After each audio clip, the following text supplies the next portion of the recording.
All right, good morning. Today is September 28th, and we're going to get started with our Finance Committee meeting, starting with new contracts. We're going to start with Dr. Eric Flack, Collaborative Classroom for items 1.01, then 1.02, Collaborative Classroom again, and then item 1.03, Smart Music. We're going to turn it over to Dr. Flack. Good morning, everyone. Can you hear me? Yes. Okay, excellent. So the 1.01 Collaborative Classroom, just as you all recall, is the elementary ELA resource that we started using a couple years ago. This year, we started to include Being a Writer in a small group of schools, and then we will continue to increase those to implement it over 3 years.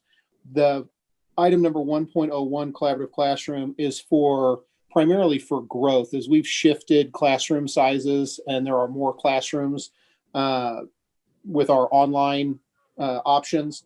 We needed some additional Being a Writer, Being a Reader, and making meeting kits for those teachers. In addition, when we wrote our elementary Being a Writer curriculum, our elementary curriculum for writing, we used Being a Writer, which increased the numbers of Being a Writer kits that we needed. So that's item 1.01. The nice part about that is that as we move forward in our implementation in future years, there will be less kits to purchase, so we can reallocate those resource dollars for other items. So that's item 1.01. Maybe I should stop and ask if there are any questions about 1.01 before we move forward.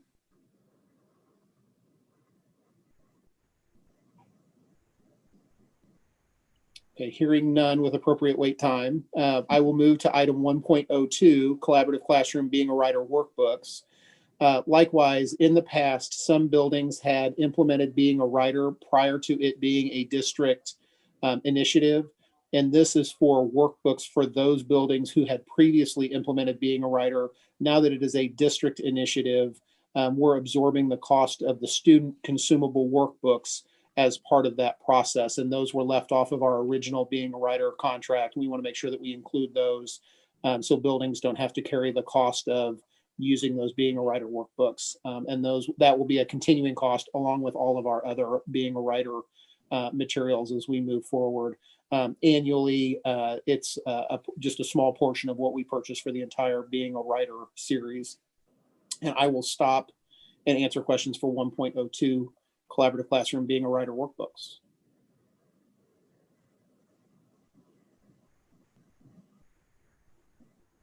Okay, so we're going to move on to 1.03 Smart Music Ratification. This is a tool for our music teachers. It's for online. They can use it both online and face-to-face, but primarily their push to get it, and this is why it's a ratification, is because it was critical for the online, for teaching online music. It allows students to teach along with a professional orchestra. It allows them to get feedback. It allows them to record and provide information back to the teachers. It is a kind of an industry standard for music instruction. So one that is very well respected and one that the teachers felt was critical. So much so that they're using their department dollars to spend on this item. We hope that we'll have a little bit of resources left from the curriculum department to allocate back to music so they can use that for other items. But they felt very strongly about this, so much so that we were willing to go ahead and get this ratified because they wanted to get that as quickly as possible and have been very pleased with it so far. So I will stop and answer questions to 1.03.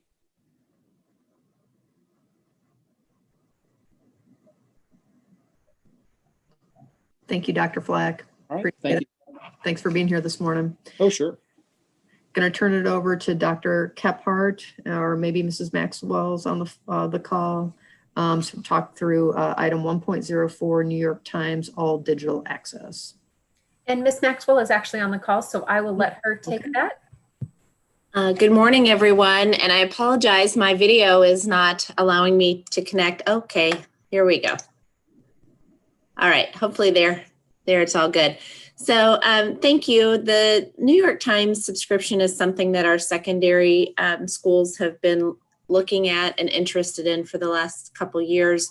It had always been at a price point where it was a little prohibitive to us, but we have over the last year or so, with our partnership with Mid-Continent Public Library, been able to suspend other subscriptions that are now covered through Mid-Continent's alliance with us. And so this was something that especially our high schools felt was important to augment some of the learning standards that they're teaching. We do have a couple, I thought it might be just appropriate to share a couple of anecdotal comments from classrooms and teachers who shared their perspective on why they feel this is important for supporting their curriculum. College credit English students need the access for analyzing, critiquing, and constructing arguments. Not only does this source allow students to access to traditional articles, but also to multimedia elements such as interactive graphs and charts. I use it weekly, and it would be great if this weren't something I had to pay for with my personal money. Another topic that we've talked about a lot and utilized with our ELA classes at the high school level is that credibility component and reliability. And so the New York Times is considered the paper of record for the United States. And so the organizations media-wise providing similar quality and quantity of vetted resources is not as robust. And then looking back to, I've mentioned ELA, we have requests from social studies, math, science, art, and STEM classes. So I'm not sure how much more detail you'd like for me to share, but when you look at the subscriptions we have related to print media, of late, we used to carry multiple different types of newspaper resources in libraries in print. At present, our print resources available to students in library are the Kansas City Star and the Lee Summit Journal. And then our resources that we're trying to make sure they have access to support curriculum are going to be more of that national and international nature. And this is a subscription whose price point now, for a couple of factors, one being that alliance we have with Mid-Continent, and then two, they've rearranged their price point with the New York Times. They do, one last point I would mention is if you're aware of some of the partnerships that different organizations have tried to facilitate during COVID, they did offer a free subscription to public schools through a sponsorship from Verizon, but Verizon is unwilling or unable to sign our data governance addendum. And so our students' data privacy is not guaranteed if we pursue that free subscription. And so Krista Battaglia and crew have been working on ensuring that the subscription we're pursuing here, which is a paid subscription, does maintain our compliance and our commitment to our students' data privacy. And this would be for high school students only. Thank you, Laura. Any questions for Laura? Can I just ask a quick question? Since you mentioned that this was for high school students, if we would extend that beyond that, would that increase that site license option, or could we do that at no additional cost? This is can't speak this morning, per pupil subscription. So if we did extend it to 8th grade, and essentially I think that's what our recommendation would be, content appropriate ages 13 and up. So it would be mostly 8th grade, but yes, that would increase our subscription nominally. Okay, thank you. You bet. All right, thank you, Mrs. Maxwell, appreciate it. All right, we're gonna move on to item 1.05, no red ink. Dr. Andrews. Good morning. No red ink proposal here is from Lee Summit North High School. No red ink is a writing enhancement program that allows teachers to, or allows students to interact without face-to-face interaction with the teacher for writing enhancements, skill building practice, writing and revising, has diagnostics reportings, and integrates with all of our programs. Many of our buildings have used No Red Ink in a free version. It is pretty limited.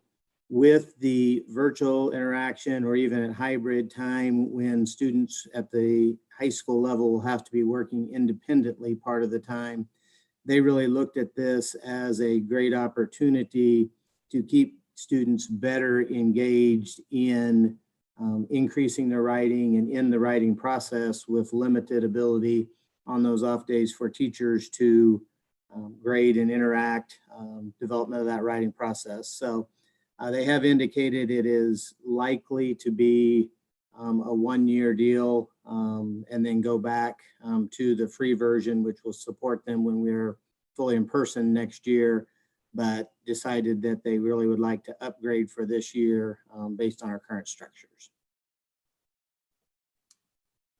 Happy to answer any questions you may have.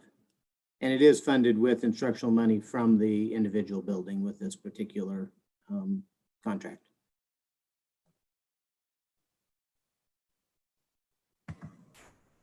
Thank you, Dr. Andrews. Appreciate it.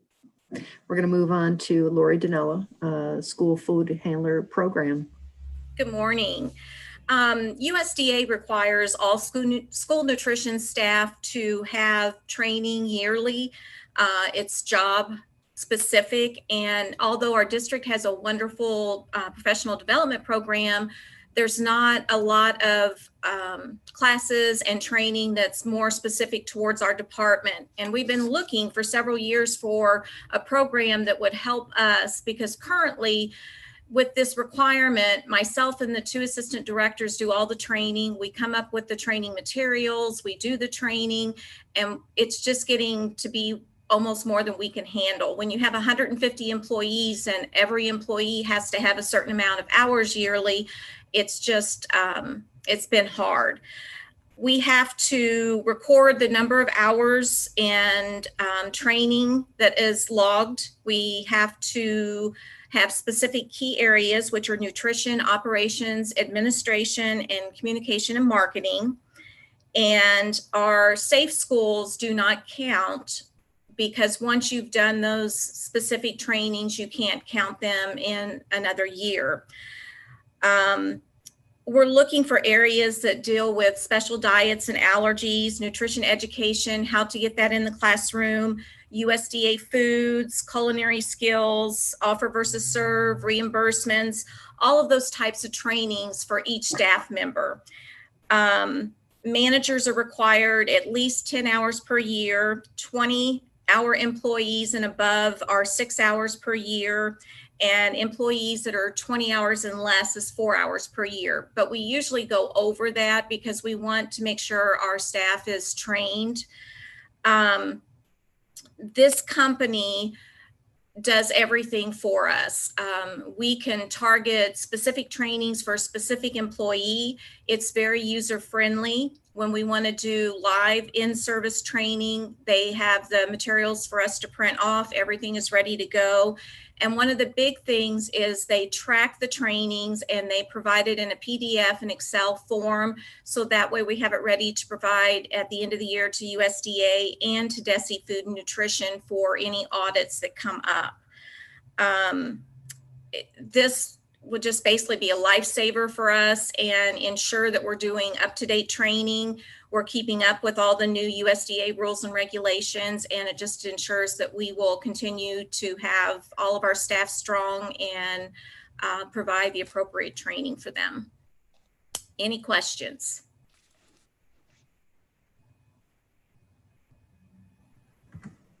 Thank you, Lori. Appreciate the update. Thank you.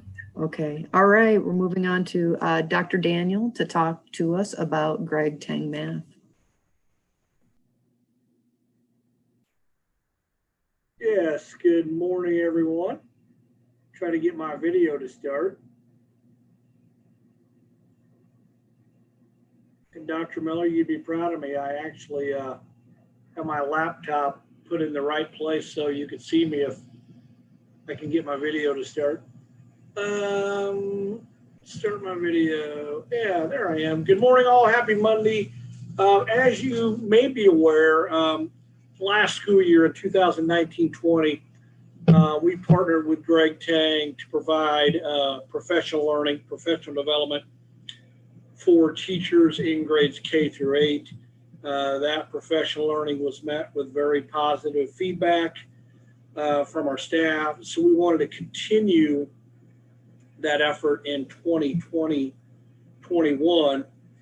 So in April of 2020, the board approved contracts for $122,400. Well, that effort was targeted for 5 schools that we're going to call spotlight schools. All K-8 schools were going to get a little touch of professional learning, but the 5 spotlight schools, as noted in the memo there in the notes, we're going to get a heavy dose of continued professional learning. Well, COVID-19 hit, had to step back, had to readjust our plan.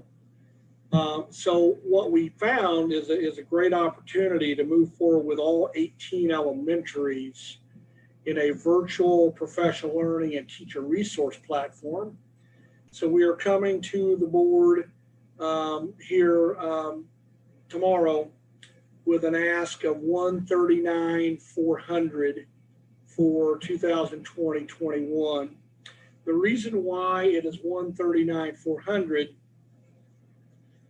when the Board of Education approved the original set of contracts last spring and April, as part of that approval, we paid a $30,600 deposit for 2021.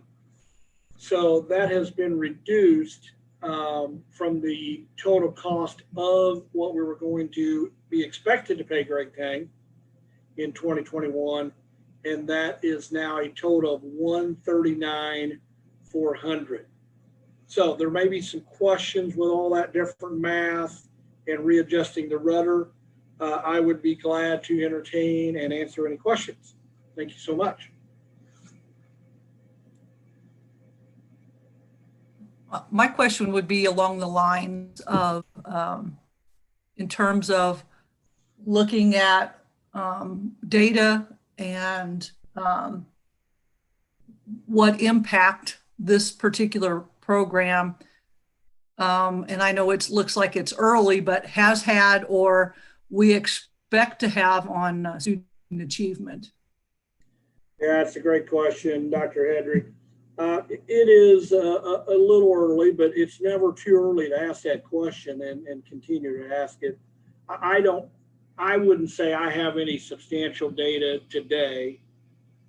We should have data moving forward as we get deeper into the work with Greg Tang. What I would say, I've been involved in professional learning for a long time, and of all the things that I've been involved in of a positive nature, the teacher feedback from this work has been outstanding.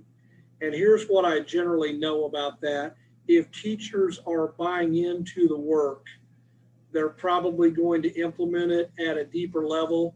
So I will be extremely surprised if we don't come back and report to the board over time that our math scores are on the uptick, which is an area that we really have been focusing on really well before I got into the PD office. Dr. Collier did some really good work. Dr. Kephart has continued that with Dr. Flack and myself.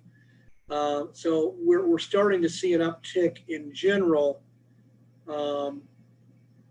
Good question. Thank you. Hopefully that helps answer it. Thank you. Yes, thank you. Okay, not hearing any other questions, we're going to move to item 1.08, approve insurance plans for the calendar year 2020-21.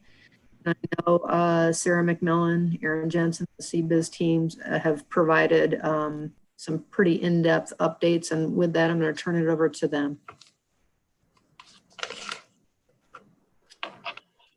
Okay, Jeremy, if you could allow me to turn on my video.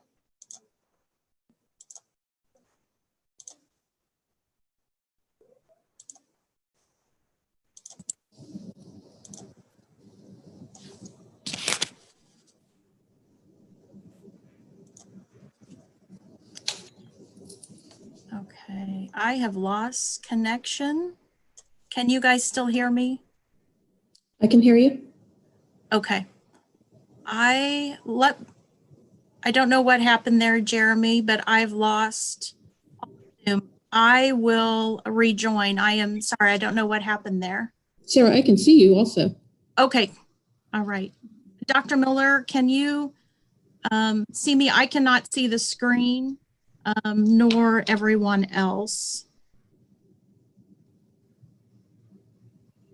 The screen's got just the board agenda item up on it. Okay. All Yeah, right. Sarah- I'm Sarah, back. do you need to walk over to my office and I'll let you use my station? You know what? I am back. I am in Okay. now. Sorry about that delay. So, hello everyone. Just a quick introduction. We do have Janet Willis from CBiz. She's a member of our account team, so you will hear from her in just a few minutes. And Hannah, do you have the presentation? We are going to spend just a little bit of time reviewing a handful of our slides. We will go into detail with a presentation at tomorrow night's board work session. Sarah, if we don't have the item as an attachment in the board packet, then no, I do not have it. Okay. All right. Very good. Well, I'll just highlight and then we'll go from there. So for our ancillary lines, which are basically everything but medical, we were due for a formal competitive bid. Every 3 years, we do have to bid our insurance plans. So in regards to dental, so what I'm presenting to you today are our insurance team's recommendations. So for dental insurance, the insurance team is recommending to continue with Cigna, but adding a third dental plan. So now that plan will become our core plan, which will reduce the district's monthly contribution from $1,882 a month to $1,450 a month. So that will save the district approximately $150,000. And here in just a few minutes, we'll show you how that $150,000 will be applied to the medical renewal. So for vision, the team would like to move from our current carrier VSP to Cigna. There is no district cost with the vision plan, but our employees will receive about a 47.8% decrease in premium. So employees will realize the savings with our vision plans. Life, short-term medical leave, and long-term disability. A couple of different moving parts here. For life insurance, the team is recommending to the board that we move to Unum. With the move to Unum, the district is going to save about $31,000 on the basic life insurance. Employees will receive a savings on the life insurance that they elect. Also moving to Unum, it reduced our insurance renewal by close to $300,000. So in terms of short-term medical leave and long-term disability, the team is recommending to continue with the standard. Since we are unbundling our life insurance, the district will see an increase of cost of over $65,000 to our long-term disability. But with short-term medical leave staying with the standard, we continue our workplace possibilities program, which has saved the district over $168,000 the last couple of years. So I'm going to ask Janet, but since we don't have the presentation, Janet, I don't know if you want to give just a high-level overview of the medical plan renewal. Sure, I'm happy to. Thank you, Sarah. Good morning. The kind of funding arrangement that the district has in place has a variety of different components that work independently, that kind of function like a self-funded plan, but really you have a hybrid plan which is fully insured but has many of the advantages of self-funding. So one of those is that the claim component, the claim liability that the district is responsible for has a maximum level to it, and the district funds at maximum. And the reason for that is that in recent years, you have exceeded actually your maximum liability, and Blue Cross has had to supplement claims payment The increase to the claim component for the upcoming year is 11.1%. Today in 2020, the maximum is $22 million. It's going up to 24.5. I'm rounding, but it's an increase of almost $2.5 million to the maximum claim liability that the district is responsible for. However, if you don't incur those expenses, if claims are lower than projected, that's money that stays with the district. The terminal liability, which is the amount of money that the district holds in reserve. When you terminate this funding arrangement with Blue Cross, claims will be presented that were incurred prior to the termination date that are the district's responsibility to pay. That amount is currently in 2020, 2.7 million, going up to 3 million. The district holds an amount of money less than that. And so part of the renewal this year is to add about $325,000 to that reserve to beef up that amount. And we will look at that tomorrow in the board workshop in a little greater detail. There's a risk charge. The district has two different kinds of risk protection built into the medical plan. One is any individual's claims. The district pays up to $150,000 of any one person's claims. In excess of 150, Blue Cross pays that. The other protection you have is aggregate. The claims for the entire group, they say here's what we expect them to be for 2021, but the maximum liability that the district is responsible for is another 5% above that. The district again funds at maximum because you have been hitting that in recent years. But you do have discretion on how you fund your plan. It could be something less than that if you felt that you had resources in the district to pay claims if they were higher than expected. Administrative expense is only going up 1%. It started out at 2%, but as Sarah alluded to, the partnership with Unum allowed us to bring the maximum claim liability down 1% and the fixed costs, the administrative costs down 1% as well. And that created a savings of about $300,000. The couple of other fees went up. One, the network access fee, that's what the district pays to access the HMO and the PPO networks and take advantage of the savings that Blue Cross has negotiated in those networks. That's gone up 1% from $467,000 to $472,000. Again, that had been 2%, but we saved 1% with the partnership with Unum. A couple of Affordable Care Act taxes, one went away, which in 2020 cost $98,000, and another one was reintroduced, and that was a $10,000 one. So net, we had a savings on the Affordable Care Act taxes. Then there's a pharmacy rebate that comes back to the district. Blue Cross at the beginning of every year will tell you what your rebates are for prescription drugs. In this change that the district is making for 2021 to a new formulary, the formulary is called Premium Formulary. It is a smaller list of prescription drugs that are available for people to purchase from in the medical plan. I think you've seen some detail about this in Sarah's earlier updates. With this change to the Premium Formulary, it is a more efficient formulary and it generates more savings to the district, including the rebate that comes back on prescription drugs. That's increasing by about $185,000 for 2021. So in 2020, the rebates were $789,000 and they're going to $975,000 for 2021. So that was a smart move for the district. But overall increase with all those moving parts collectively taken together requires an increase of about 14% for 2021. Okay, thank you, Janet.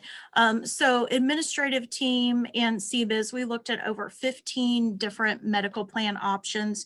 We presented 3 to the insurance team, 2 of which had plan design changes. 1 did not. And the plan the team is recommending to the board is the option with no plan design changes. That plan actually has the highest increase, but that is the recommendation to the board.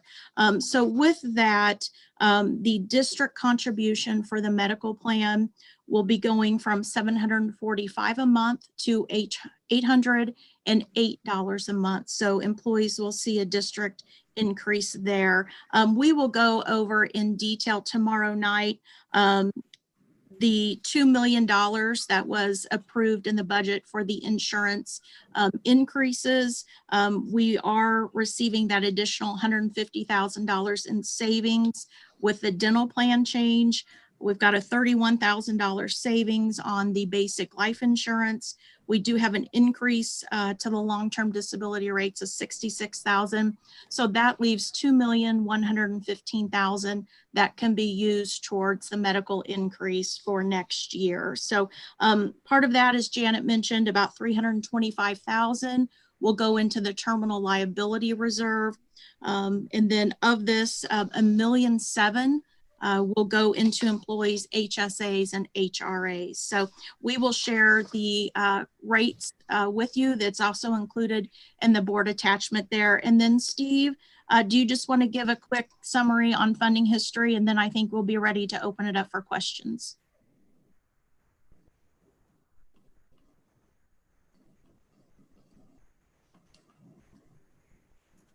There, can I talk now? Okay.